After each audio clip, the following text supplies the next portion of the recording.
রনি, রনি, ভাবি, পুপি, আমার বাবাকে মেরে ফেলেছে। ওই দেখো কবর।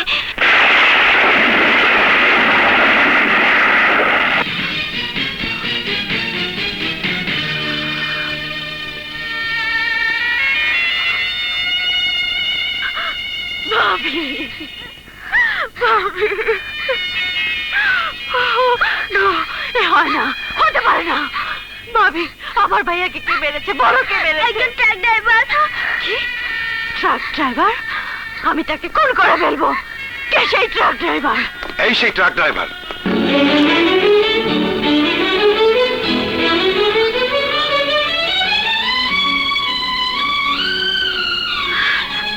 আমার ভাইকে খুন করে তুই আমার ভাই সাজতে চাস?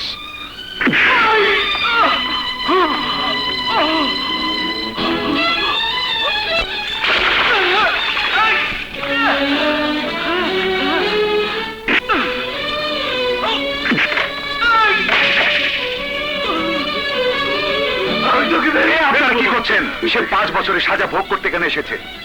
আপনার ছেলে বেঁচে থাকলে যা করতো সে তাই করবে। আপনাদের ভরণ পোষণের দায়িত্ব এখন থেকে তার। এটাই তার সাজা। ওকে এখান থেকে নিয়ে যা দারোগা সাহেব। ওর সামনে থাকলে মরা মানুষটার কথা কিছুতেই বলতে পারবো না। কিন্তু আইনকে আপনি অমান্য করতে পারেন না। কিসের আইন? কিসের আইন? আমার ভাইয়াকে খুন করেছে, ভাই আর বিটাতে থাকতে পারে না। তার ছায়ে বাড়ির জন্য অমঙ্গল, তাকে কিছুতেই সহ্য করতে পারবো না।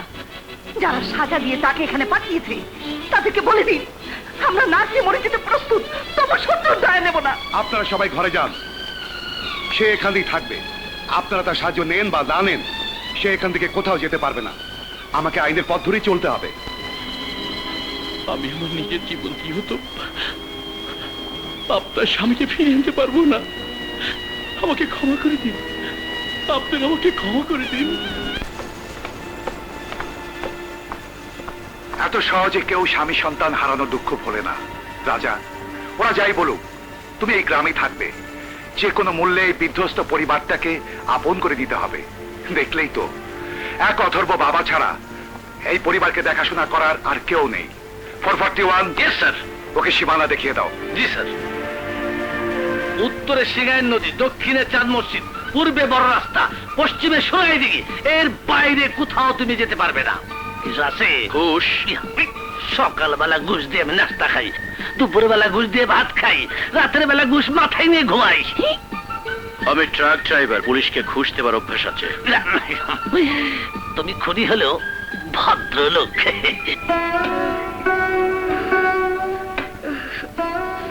রীতি কোথায় বৌমা? চাকরির খোঁজে শহরে গেছে। এত করে বারণ করলাম, তবুও শুনলো না। ওর ভাইয়ের স্বপ্ন ছিল ওকে হেডমাস্টার বানাবে। বৌমার রনি জ্বর কি কমেছে?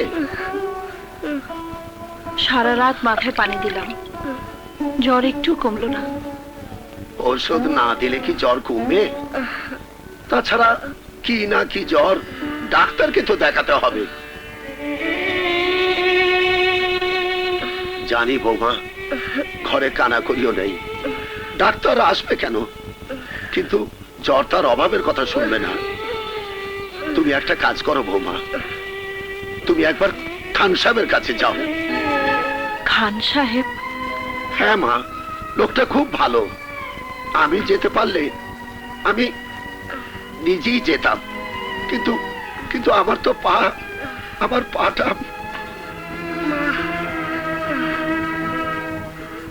ঠিক আছে, আমি যাচ্ছি।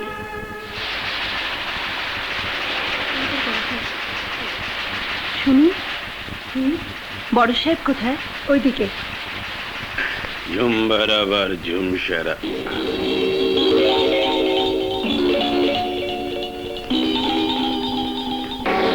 আরে তুমি এখানে? আমার শ্বশুর আমাকে পাঠিয়েছেন। নিশ্চয়ই তোমাদের ব্যক্তিগত কিছু কথা। এসো, ভেতরে এসো। এসো।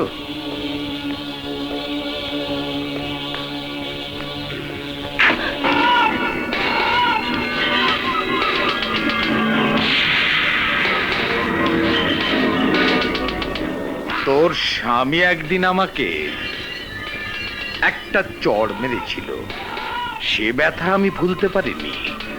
আজ আমি তার শোধ নেব।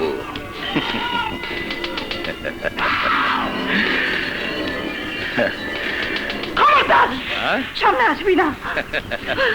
আয়! আয়, কোথায় যাচ্ছিস? আয়!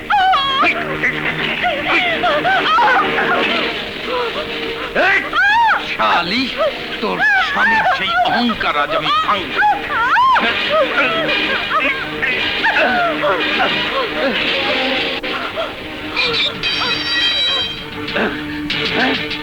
তোর চামচদের বল দরজা খুলে দিতে, নইলে তুই খুন হয়ে যাবি। বল! এই, দরজাটা খুলে দাও।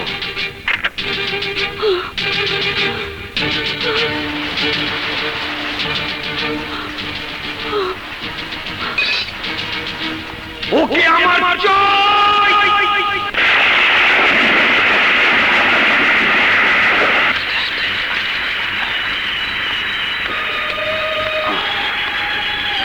সাবধান, ভাবি নলদের দুজনকে তুলে নিয়ে যেতে হবে, তা না হলে বড় সাহেব আমাদের আস্ত রাখবে না। ভাঙ দরজা। ভাই ভাঙ।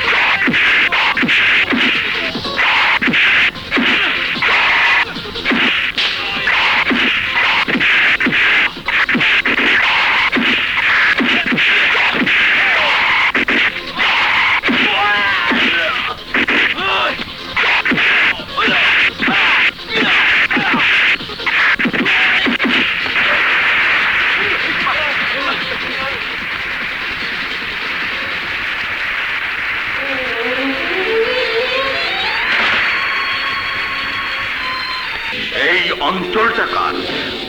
আপনার। কল কারখানাগুলো কার? আপনার। দোকানপাট আপনার।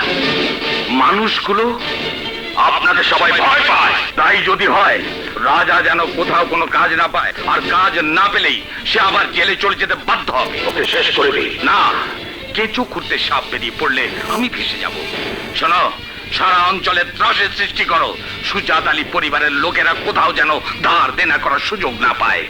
সব দিক বন্ধ হলে সুজাত আলীর বউ আমার কাছে লজ্জা বিক্রি করতে বাধ্য হবে। বাকি দেওয়া হবে না, যাও।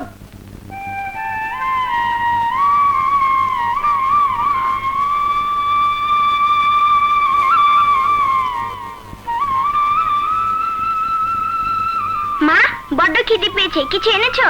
ঘরে কচু সেদ্ধ আছে। রোজ রোজ কচু খেতে ভালো লাগে না। আমি মোগলাই খাবার এনে দেবো কোত্থেকে? কপাল ভালো থাকলে তোর বাবা বেঁচে থাকতো। বৌমা, কিছু বাকি পাওনি? দোকানদার কেন দেবে? কি দিয়ে শোধ করবো? না না, আর মায়া করব না।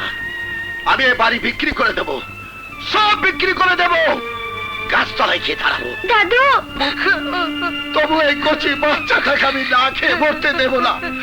আমি না খেয়ে মরতে দেব না। দাদু, আমি তোকে না খেয়ে মরতে দেব না, দাদু। স্যার, আমাকে একটা চাকরি দিন। না, স্যার, আমাকে একটা চাকরি দিন। না। এই যে ভাই, হ্যাঁ? ট্রাক ঠিক করণের গ্যারেজ আছে? কেন, কি হয়েছে? ইঞ্জিনটা স্টার্ট হইতেছে না। ঠিক আছে, আমি ঠিক করে দেব, টাকা দিতে হবে। হ্যাঁ দিমু। ঠিক আছে।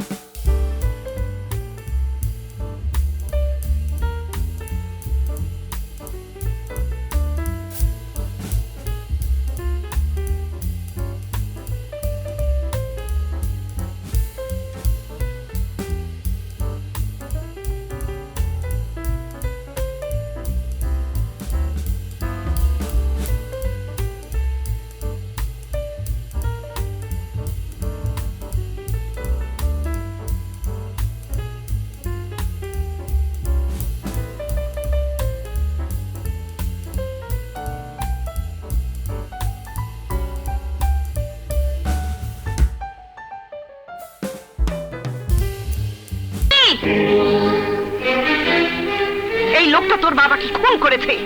শত্রুর খাবার না খেয়ে বিষ খা। আমি খাবো, আমার খুব খিদে পেয়েছে, আমি খাবো। আজ তোকে আমি জন্মের খাওয়া খাওয়াবো। বৌমা, আমাদের অক্ষমতার জেদ ওর ওপর মেটাচ্ছ কেন? তুমি মা হয়ে নিজের সন্তানের মুখে খাবার দিতে পারো না, এ লজ্জা তোমার, এ লজ্জা আমার। আমার পা নেই যে হেঁটে হেঁটে ভিক্ষে করে খাওয়াবো। তোকে আর মা ডাকবো না, কোনোদিন ডাকবো না, কোনোদিন না। রনি,